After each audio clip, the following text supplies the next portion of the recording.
Everyone, welcome to my YouTube channel Shiksha Diksha. तो चलिए start करते हैं आज की अपनी वीडियो। आज की जो मेरी वीडियो है उसमें मैंने आपको बोला था कि मैं जो हिस्ट्री सेक्शन की जो वीडियोस हैं जिसमें मैं आपको modern history, medieval history and ancient history, तीनों हिस्ट्री के जो भी इंपॉर्टेंट क्वेश्चन हैं उनको लेके वीडियो बनाऊंगी। तो उसी सेक्शन की आगे की एक वीडियो है।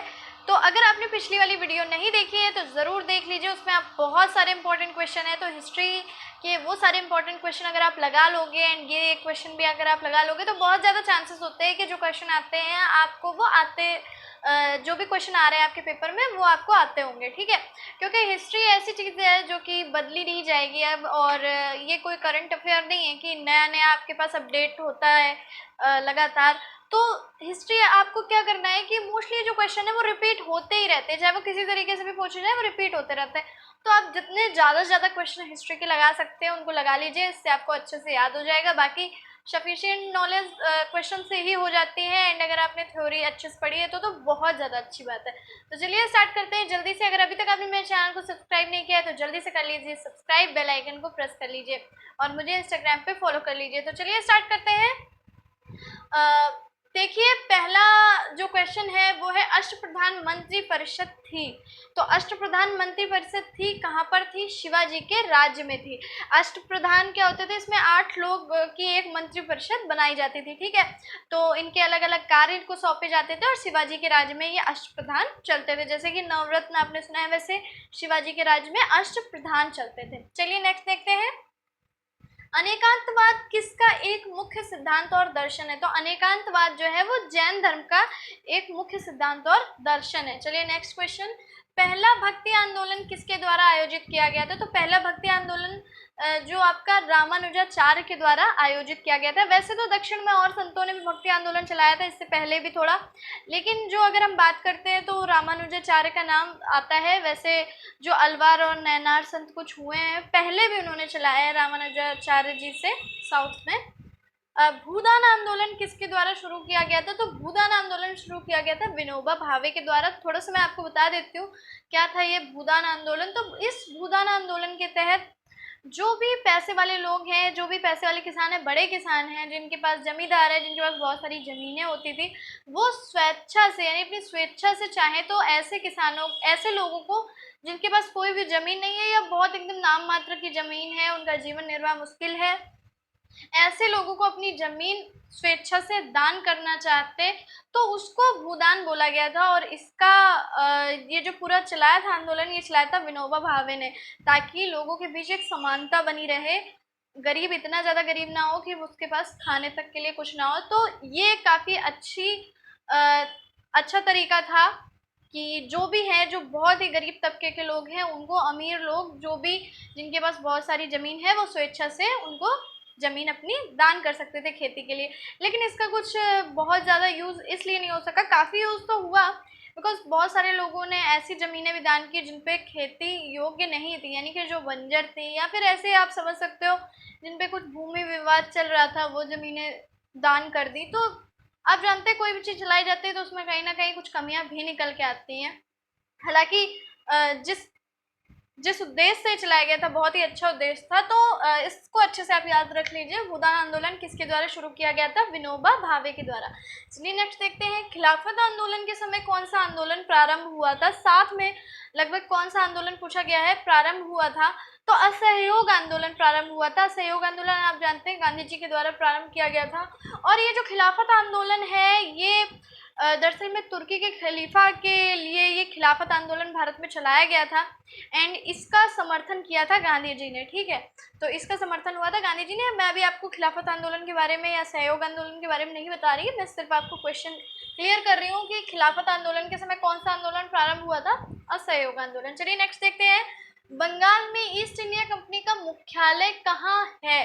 ठीक है, कहाँ है लिखा है, सॉरी कहाँ था, इसको हम कर सकते हैं। तो ईस्ट इंडिया कंपनी का जो मुख्यालय था बंगाल में वो कहाँ था? Fort William. फोर्ट विलियम जो अभी भी है, आप देख सकते हो उसको, बंगाल में बना हुआ है, वो क्या था? ईस्ट इंडिया कंपनी का मुख्यालय। चलिए नेक्स्ट देखते हैं। अंतिम मौर्य सम्राट थे।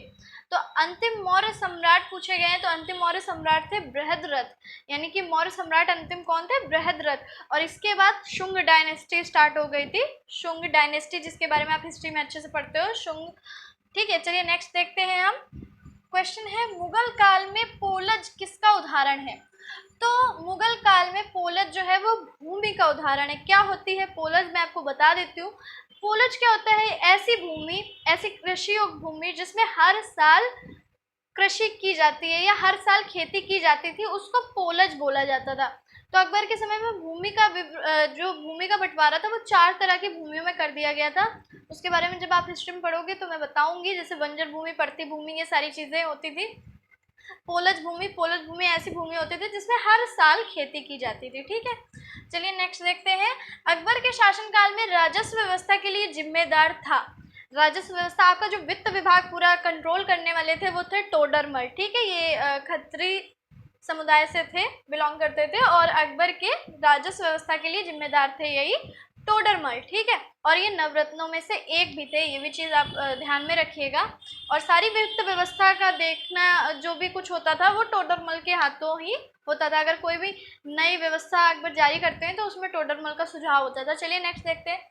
हम ब्रिटेन की बर्बादी से हमारी आज़ादी की तलाश नहीं करते, ये किसका वाक्य है? किसने कहा था?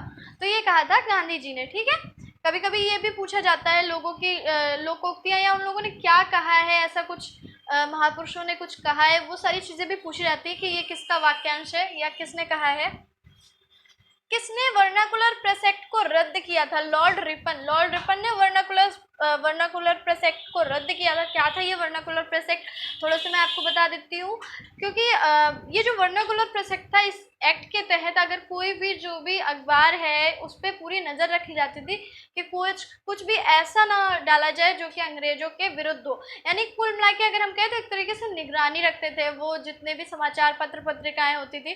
तो इस चीज को फिर लॉर्ड रिपन ने खत्म किया था। ठीक है, काकोरी कांड किस वर्ष हुआ था? तो काकोरी कांड हुआ था 1925 में। क्या था काकोरी कांड, ये भी थोड़ा सा हम बता देते हैं। काकोरी कांड एक्चुअली जो घटना हुई थी, एक तरीके से ये लूट थी, डकैती थी। और ये क्यों की गई थी? राम प्रसाद बिस्मिल एंड अशफाक उल्ला खान ने की थी, मेन जो थे, बाकी और लोग भी थे। तो क्यों किया गया था ये भी मैं आपको बता दूं। एक्चुअली जो हमारे जितने भी लीडर्स थे जो कि क्रांतिकारी थे, वो ये चाहते थे कि जो इनका खजाना है, अंग्रेजों का जो खजाना है, क्योंकि वहाँ से जो ट्रेन आ रही थी उसमें इनका खजाना था, काकोरी वाली जो काकोरी में एक जो पैसेंजर ट्रेन थी उसमें अंग्रेजों का काफ़ी खजाना था, जिससे ये लोग क्या चाहते थे कि उस खजाने को अगर लूटेंगे तो हम अपने लिए कुछ मतलब ऐसा कुछ ले सकते हैं, कुछ हथियारों का इंतजाम करवा सकते हैं जो कि हम अंग्रेजों के विरुद्ध प्रयोग कर सके। तो ये भी एक क्रांति की ही घटना थी। हालांकि अंग्रेजों के लिए ये डकैती थी, और इस वजह से फिर राम प्रसाद बिस्मिल और भी कई लोगों को फांसी की सजा भी सुनाई गई। तो ये जो काकोरी कांड थी, ये मुख्यतः क्या था? ये एक डकैती थी। ठीक है, इसमें क्या किया गया था? जो ट्रेन से लूटा गया था, जो भी ब्रिटिश इनका खजाना था अंग्रेजों का, उसको क्या किया गया था? लूटा गया था। ठीक है, चलिए नेक्स्ट देखते हैं। हुमायूं को किस युद्ध के बाद भारत से भागना पड़ा था? हम सभी लोग जानते हैं, कन्नौज के युद्ध के बाद हुमायूं भारत से चला गया था, लेकिन उसके बाद में फिर बाद में एक बार आया था। ठीक है, और तब से तो फिर हुमायूं यहीं रहा था और यहीं मृत्यु भी हुई थी। लेकिन एक बार पहले कन्नौज वाले युद्ध से वो हार के दोबारा मतलब कन्नौज युद्ध से वो हार करके वापस भाग गया था। ठीक है, चलिए नेक्स्ट देखते हैं। किस मध्ययुगीन भारतीय शासक ने पट्टा और कबूलियत की व्यवस्था शुरू की? तो पट्टा और कबूलियत ये जो थी, एक तरीके की भूमि से जुड़ी हुई व्यवस्था थी। पट्टा और कबूलियत ये शुरू की थी शेर शाह सूरी ने। ठीक है, इसको आप पूरा नाम लिख लीजिएगा। किस मध्ययुगीन भारतीय शासक ने पट्टा और कबूलियत की व्यवस्था शुरू की? शेर शाह सूरी। नेक्स्ट क्वेश्चन है आपके पास, अंडमान सेलुलर जेल की दीवारों पर कविता लिखने वाले राष्ट्रीय नेता कौन थे? तो थे वीर सावरकर। दरअसल में कविता क्या, उन्होंने उर्दू की कुछ गजलें लिखी थी सेलुलर जेल की दीवारों पे। ठीक है, वीर सावरकर। गोरिल्ला यानी कि छापामार युद्ध प्रणाली का नेतृत्व किसने किया था? शिवाजी ने किया था। तो शिवाजी बहुत ज़्यादा ट्रेंड थे छापामार यानी गोरिल्ला वॉर में। एंड ये जो युद्ध प्रणाली होती थी ये मराठों के लिए काफ़ी अच्छी साबित हुई थी। एंड उसके बाद जब मराठों ने इसका यूज़ करना बंद कर दिया, उसके बाद मराठों की जो विजय थी वो एक तरीके से पराजय में बदलने लगी, और धीरे धीरे जब लोगों ने इसका उपयोग बंद कर दिया वहाँ मराठों ने, तो उनको खुद समझ में आ गया कि जो पहले चीज़ें होती थी वो काफ़ी अच्छी थी, यानी शिवाजी के टाइम पे। तो चलिए, जो आज के क्वेश्चन थे ये थे हिस्ट्री पे बेस्ड, आप इसका स्क्रीनशॉट ले लीजिए जल्दी से। तो कैसे लगे आपको आज के क्वेश्चन, मुझे ज़रूर बताइएगा कमेंट में। वीडियो को लाइक ज़रूर कीजिएगा, शेयर कर दीजिएगा सबके साथ। तो चलिए मिलते हैं अपनी नेक्स्ट वीडियो में, तब तक के लिए सीखते रहिए, पढ़ते रहिए शिक्षा दीक्षा के साथ।